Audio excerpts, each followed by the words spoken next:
The following is a sponsored program paid for by Yaba TV.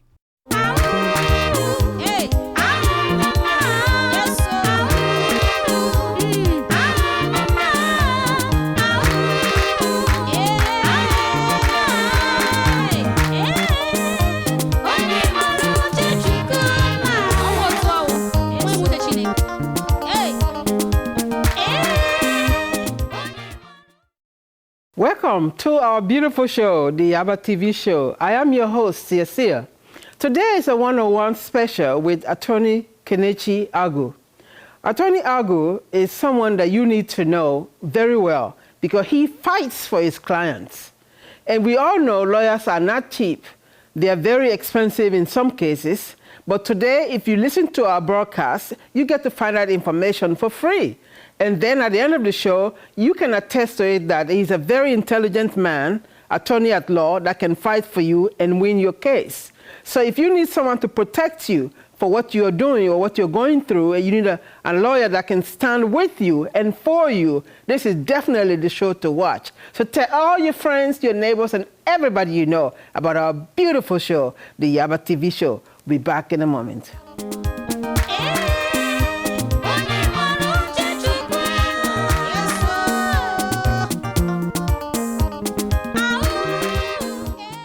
Welcome back to our brilliant show, the Yaba TV show.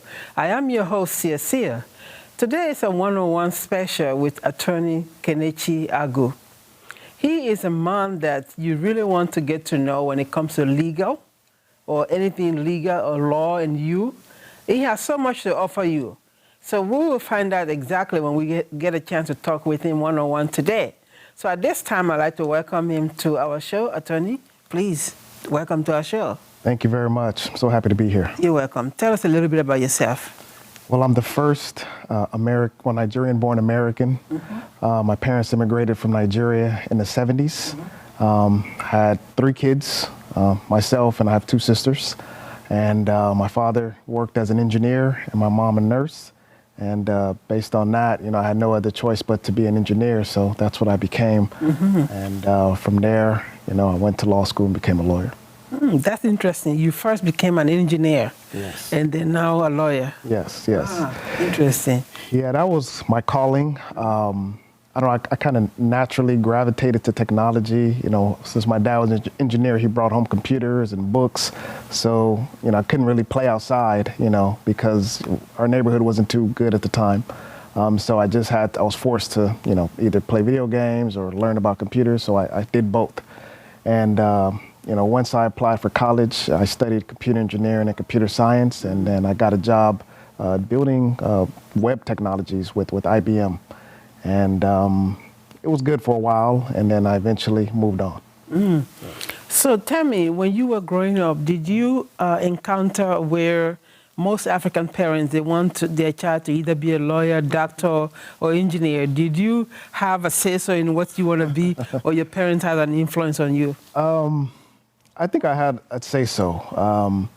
I don't think they pushed us in any way, one way or another, but, it's like it came natural to me. I don't know, I just love technology. Maybe it was in my blood because my dad was an engineer. But obviously, family members, people around him, they praised professions like engineers, doctors. Nurses, lawyers, So, naturally, I want to be praised. So, and it fit within my, talent. So that's why I became an engineer as well. Mm-hmm, mm-hmm. So at what point in your life did you know that at the end of the day, you're going to be a lawyer? Yeah, so that came later in life. It wasn't until my senior year in college that I even thought about law, actually. After I graduated from college, I started working. And while I was there, I felt that, I sort of get on the legal side of technology. And because I was exposed to patents and copyrights while working at, IBM, I started looking into what will it take to become a patent attorney. So patent attorney, you have to have a technology background, like engineer or a science background. So I already had that. Next thing I needed to do was go to law school, become a lawyer, and then pass what is called a patent bar.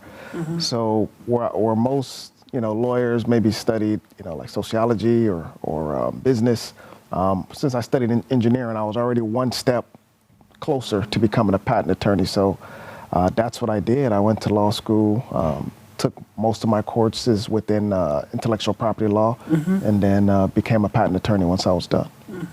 Yeah. So what area of law do you practice? Well, I moved away from patent law. So when I opened up my own law firm, I was helping a lot of mom and pop businesses with their filing for patent applications, filing for trademark applications. And, it was great to begin with. I would help them and I would protect their ideas and their assets. But at the same time, when I was done, it seemed like that was it. I didn't really feel rewarded. I didn't really get that fuzzy and warm feeling. So I had the opportunity to shadow one of my uncles who is a personal injury attorney as well.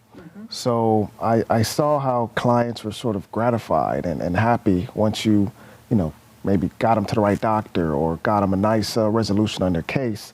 And, helping out with that kind of, made me want to go in that direction. So right now, I practice full time in personal injury law.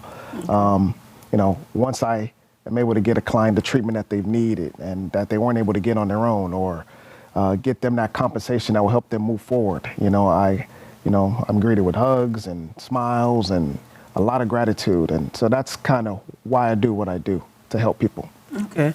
Tell us about, have you ever had a case that is a little bit complicated, and then at the end of the day, you won the case and it becomes really a great feeling, not just for you, but for the client as well?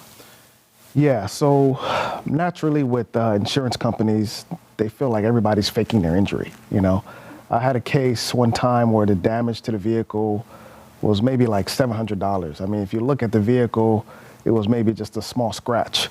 But my client was complaining of, excruciating pain in her back and her neck. And, the insurance companies, I would convey this to them, but they just couldn't believe it. They're like, how can such a small impact cause such a great injury?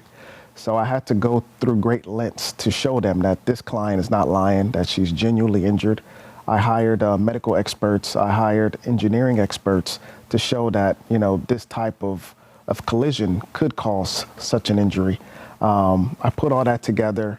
I documented my client's pain from day one through the time that we settled, put that into a nice package to the insurance company, presented it. At first, they didn't accept it. Then I filed a lawsuit. We went further, and they gave the client the full value of the case.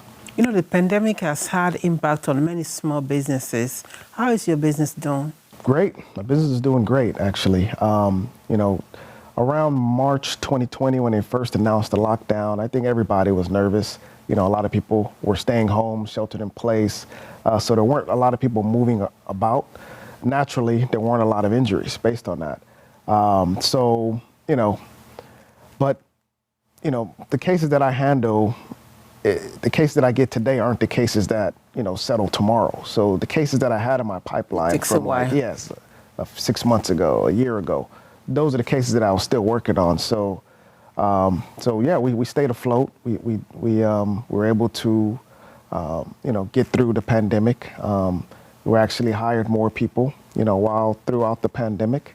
And we're here today to help more people. And, we're always looking to help people. Interesting. Yeah. We're going to come back to talk about that and also talk about your background, because your parents are Nigerians. Yes. We want to find out what was your experience when you went to visit Nigeria for the first time. Sounds but we good. need to take a quick break to acknowledge our sponsors. When we come back, we'll continue with our dialogue with the attorney. Don't go away.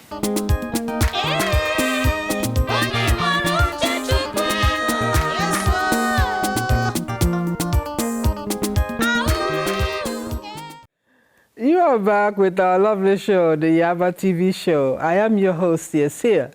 We are talking today with attorney Kenichi Agu, and he's a lawyer in California. And if you are someone you know is looking for a great lawyer, definitely this is the show to watch, and this is the man to connect with, because he will fight for you. So we are talking today about one-on-one with him, and before we took a break, I mentioned that I'm going to talk about his background, his Nigerian background. He was born in America. His parents are Nigerians. And for the first time when you went to Nigeria, describe to me how was life like? Well, the first time I went to Nigeria, I was 1 year old. I actually had my first birthday there.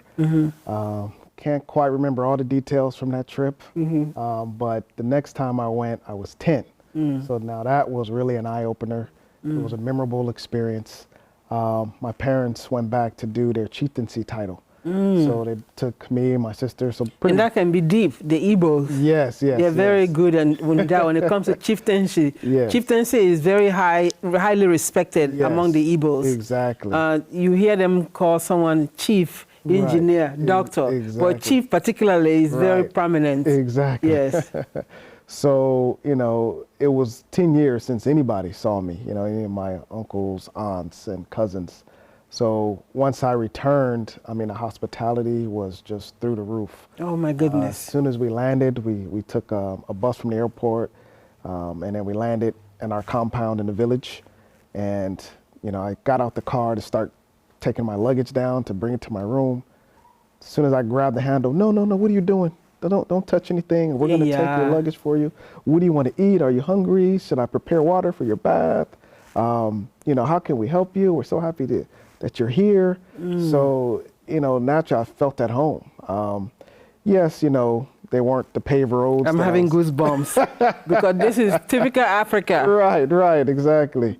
I travel all over the place. I've been to Nigeria 10 times. Okay. And so I know what you're saying. Right. The hospitality is really great. Yes. In all the different countries, even in Ghana. Yes. You know. Yes. But when you travel to Africa for the first time, that feeling is like, wow, I've stepped my feet on the soil of the motherland. Right. You know, you hear it, your parents are from there, and now you are going to visit, and they give you that warm welcome. Exactly. I can't describe it enough. Right. Yes. Right.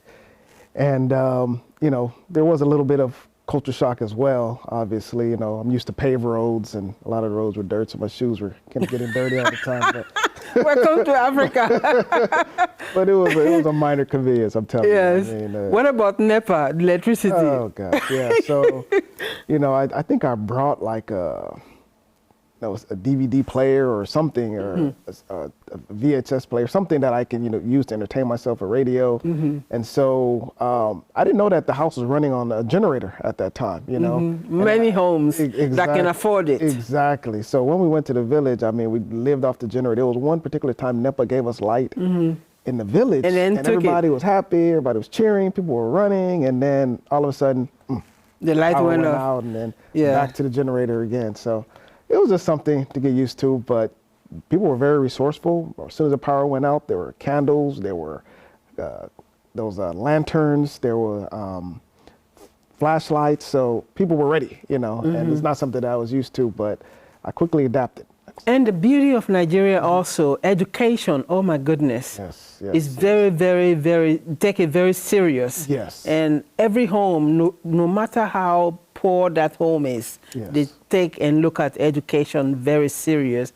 They grab it, they push their kids to the fullest. Exactly. Correct me if I'm wrong. No, you're absolutely right. I mean, you know, there were times, you know, I was going through school and, you know, my parents, you know, provided me with the resources. They were saying, you know, maybe take this course or go talk to this guy. This guy has done it before, you know, see if this person can help you. You know, don't give up. Whatever resources you need to get through, we're going to provide them for you. You know, student loans. Parents would take student loans in their name in order to help me pay for school, you know. So, yeah, I mean, they really, really pushed education, and it paid off. Yeah. What can you say today about your parents that gave you the push or made you who you are today? What can you say? A little gratitude maybe to them? Yeah. You know, my parents were steady in terms of they always wanted us to go to church, you know the Lord. They valued and pushed education.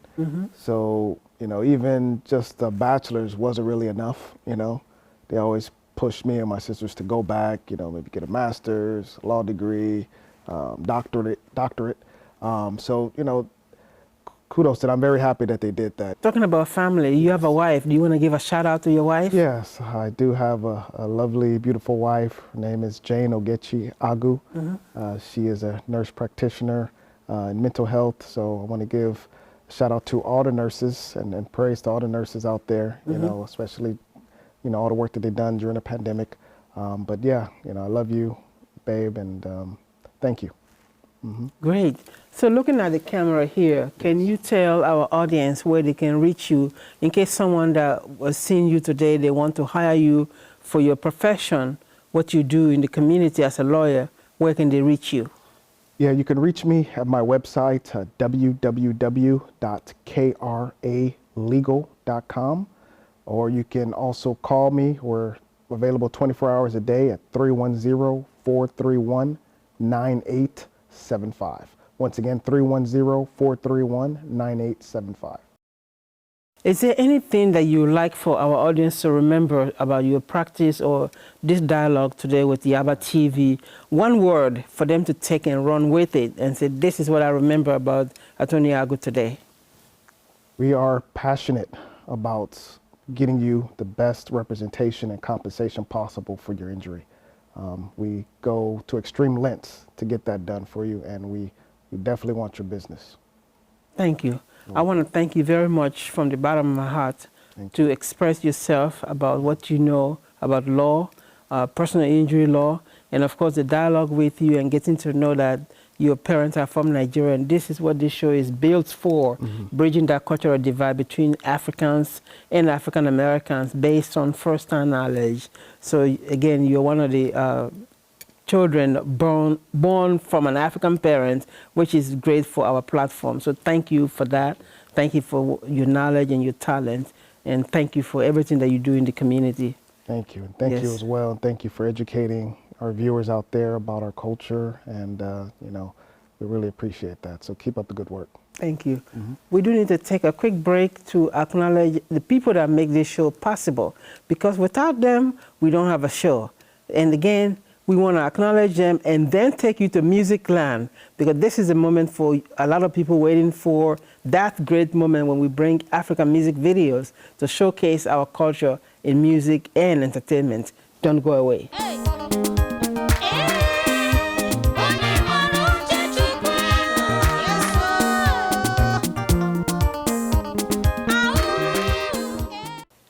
Thank you so much for taking the time to watch our television broadcast today. We hope you had some fun, or if nothing else, you've been informed, because this show is packed with information today. I'm sure you can agree to it. But we are on every Sunday at 4 p.m. right here on KCAR 9.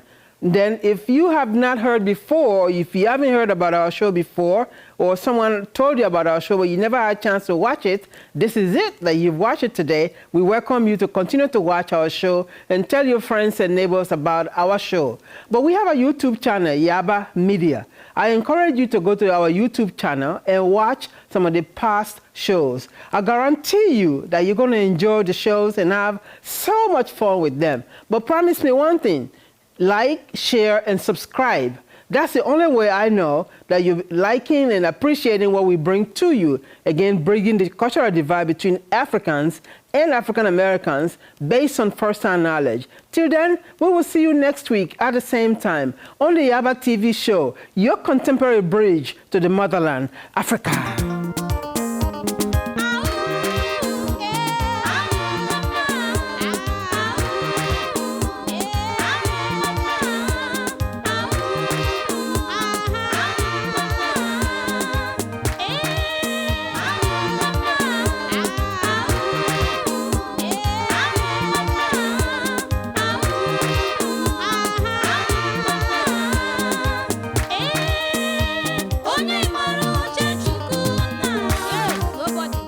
The proceeding was a sponsored program paid for by Yaba TV.